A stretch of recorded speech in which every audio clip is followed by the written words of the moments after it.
The lights do not flicker. They do not dim. They vanish.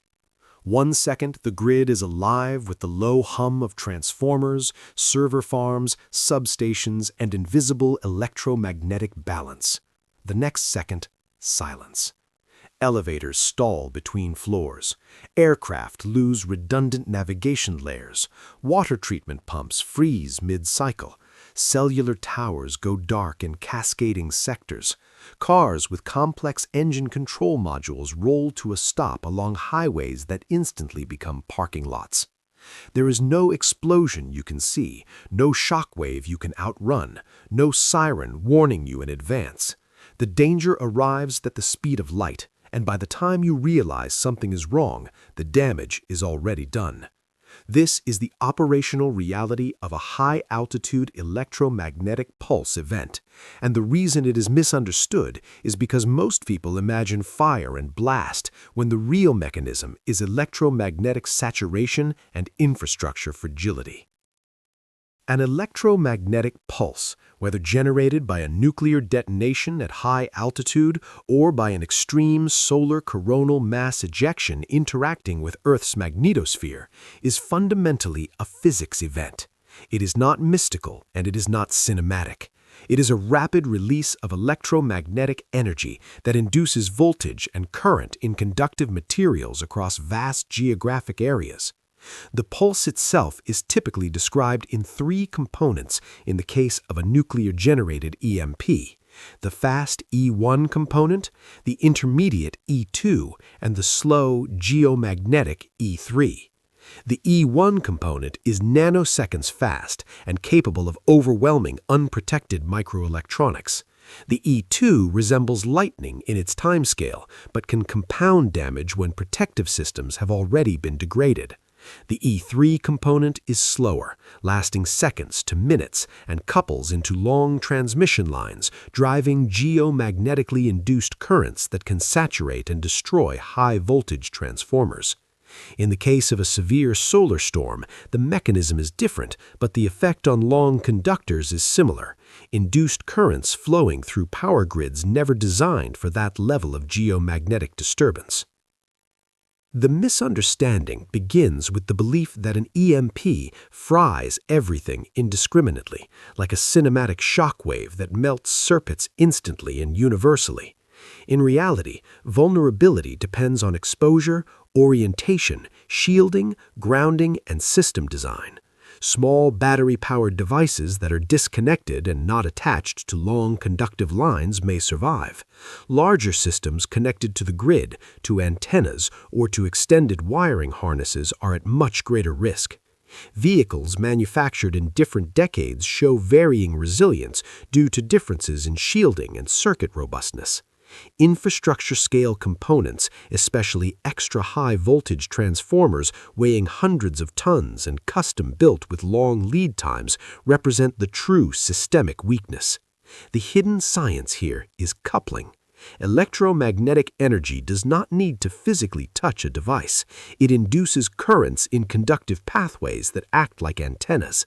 The longer the conductor, the greater the potential voltage differential induced across it. Power transmission lines stretching hundreds of kilometers become collection systems for geomagnetic energy, and the transformers at their nodes absorb the consequences. Evidence for this vulnerability does not rely on speculation. Historical solar storms, including the Carrington event of 1859 and the Quebec Blackout of 1989, demonstrate that geomagnetic disturbances can collapse regional grids. In 1989, induced currents saturated transformers in Quebec's Hydro-Quebec system, triggering protective systems and causing a province-wide blackout within 90 seconds. That event was moderate compared to the Carrington-level storm, which caused telegraph systems to spark and fail across continents. Modern society is exponentially more dependent on electronics and high-voltage transmission than the 19th century. The engineering literature is clear that geomagnetically induced currents can overheat transformer cores, cause half-cycle saturation, generate harmonics, and ultimately damage insulation. Replacement of such transformers is not a rapid process. They are custom engineered, transported with specialized equipment, and not stocked in large numbers. The survival implication is stark. If multiple high-voltage transformers are damaged across a continental grid, restoration is not measured in hours or days. It can extend into weeks or months, depending on spare capacity and logistical coordination. Without electricity, water treatment plants cannot maintain pressure and purification cycles. Wastewater systems overflow. Fuel pipelines relying on electric pumps stall. Gas stations, even those with underground fuel reserves, cannot pump without power unless equipped with generators and functional electronics. Food supply chains that operate on just-in-time logistics begin to fracture within 72 hours. Refrigeration fails. Distribution centers dependent on automated sorting shut down. This is not panic-based forecasting, it is a reflection of how tightly coupled modern infrastructure systems have become. As the grid remains down, the danger escalates from inconvenience to compounding system failure. Hospitals shift to generator power, but generators require fuel and maintenance. Backup systems are designed for temporary outages, not indefinite grid absence. Communication networks degrade as battery backups deplete. Fiber networks may remain physically intact, but without powered routers and switching centers, connectivity collapses. Emergency services are overwhelmed not by a single catastrophe, but by the multiplication of small failures across transportation, health, and public safety. The transition from event to crisis occurs because society's redundancy is limited and energy dependent. Understanding this sequence allows a shift from fear to preparation rooted in engineering reality. The first principle of EMP grid-down survival is recognizing that the pulse itself is transient. The long-term threat is infrastructure paralysis. This reframes the problem. Survival planning must prioritize continuity of water, food, communication, and medical capability independent of centralized power. Many individuals focus on flashlights and batteries, but the hidden science of resilience is layered redundancy and isolation. Isolation means the ability to disconnect from vulnerable conductive pathways before or immediately after an event. Redundancy means multiple methods to accomplish essential tasks without reliance on a single system. History becomes the immediate priority because the human body cannot tolerate dehydration beyond a few days. Municipal systems rely on electric pumps to maintain pressure in towers and push water through treatment stages, including coagulation, sedimentation, filtration, and disinfection. When grid power fails, gravity-fed pressure may persist briefly, but contamination risk increases as pressure drops and intrusion into pipelines becomes possible. The misunderstanding is assuming stored tap water remains indefinitely safe. In reality, stagnation, microbial growth, and compromised distribution integrity can render it unsafe without additional treatment. The hidden science involves microbial inactivation kinetics and filtration thresholds. Boiling water for a rolling minute at sea level effectively inactivates most pathogens, but this requires fuel. Chemical disinfection using chlorine-based compounds depends on concentration, contact time, and water clarity. Filtration systems rated to remove bacteria and protozoa operate on pore size principles, but viruses may require additional treatment. Evidence from disaster response, including hurricanes and earthquake scenarios, consistently shows that waterborne illness spikes when sanitation infrastructure fails. Portable filtration devices, gravity-fed ceramic filters, and properly dosed chemical treatments are proven interventions. Rainwater harvesting, when performed with clean collection surfaces and first flush diversion, can supplement supply, but requires understanding of contamination pathways. The survival implication is that water planning must include storage, purification, and protection from contamination, not merely accumulation. Food resilience follows similar logic. Modern supply chains operate on demand forecasting and rapid turnover, minimizing warehousing costs. When transportation networks stall due to fuel distribution failure or electronic disruption in logistics management systems, retail shelves empty rapidly. The misunderstanding is believing that large supermarkets maintain deep backroom reserves.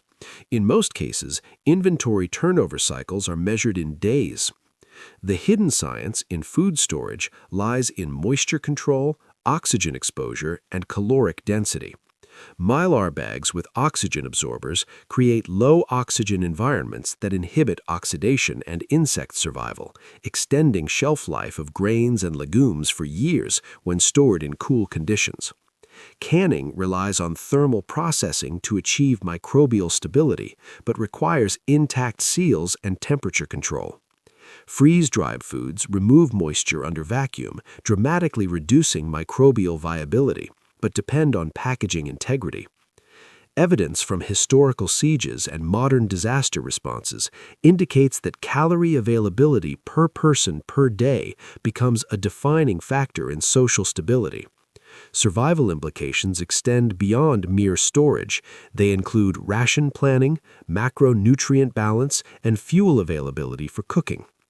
Dry grains are calorically efficient but require water and heat to prepare. This creates a coupling between food and water strategies that must be considered as a unified system. As days extend into weeks, security and communication become intertwined challenges. The danger shifts from initial infrastructure shock to societal stress under scarcity. Communication networks dependent on grid power and internet backbone connectivity may remain down. Amateur radio systems operating on independent power supplies and using high-frequency bands capable of long-distance propagation represent one of the few decentralized communication methods that can function in prolonged outages. The misunderstanding is assuming that cell phones alone provide emergency connectivity. Without powered towers and backhaul links, they become inert devices. The hidden science of radio resilience lies in frequency selection, antenna length relative to wavelength, and power source independence. A properly tuned antenna cut to the quarter wavelength of a given band significantly improves transmission efficiency. Evidence from disaster zones worldwide confirms that amateur radio operators often provide the first and most reliable communication links when conventional networks fail. History, tone, deep voice, serious. Survival implications extend to energy generation at the individual or community scale. Solar photovoltaic systems can provide power during grid outages, but only if designed with islanding capability and protection against backfeeding. Many grid-tied systems automatically shut down when the grid fails to protect line workers. Battery storage systems must be shielded or designed to withstand transient surges. Faraday enclosures, constructed with continuous conductive surfaces and minimal gaps, can attenuate electromagnetic fields and protect sensitive electronics when properly implemented. The misunderstanding is that simply placing a device in a metal box guarantees protection. In reality, continuity of conductive surfaces and proper grounding influence effectiveness. Evidence from electromagnetic compatibility testing demonstrates that shielding effectiveness depends on seam integrity and frequency of the incident wave.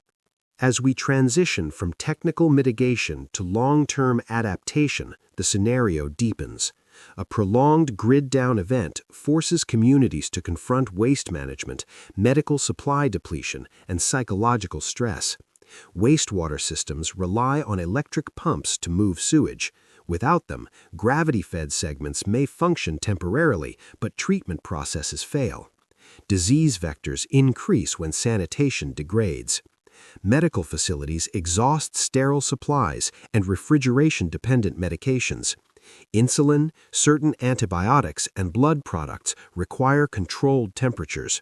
The survival implication is that personal medical preparedness must include understanding of medication storage requirements and alternatives where medically appropriate. The escalation phase is not defined by dramatic violence, but by attrition. Infrastructure does not collapse in a single explosive moment. It erodes under the weight of interdependency. Fuel distribution is a critical node. Refineries rely on electric motors, control systems, and continuous processes. Restarting a refinery after an extended shutdown is complex and time-consuming. Even if crude oil supply remains available, processing and distribution are bottlenecked by power and control systems. Evidence from large-scale blackouts indicates that restoring industrial processes can take days even when physical damage is minimal.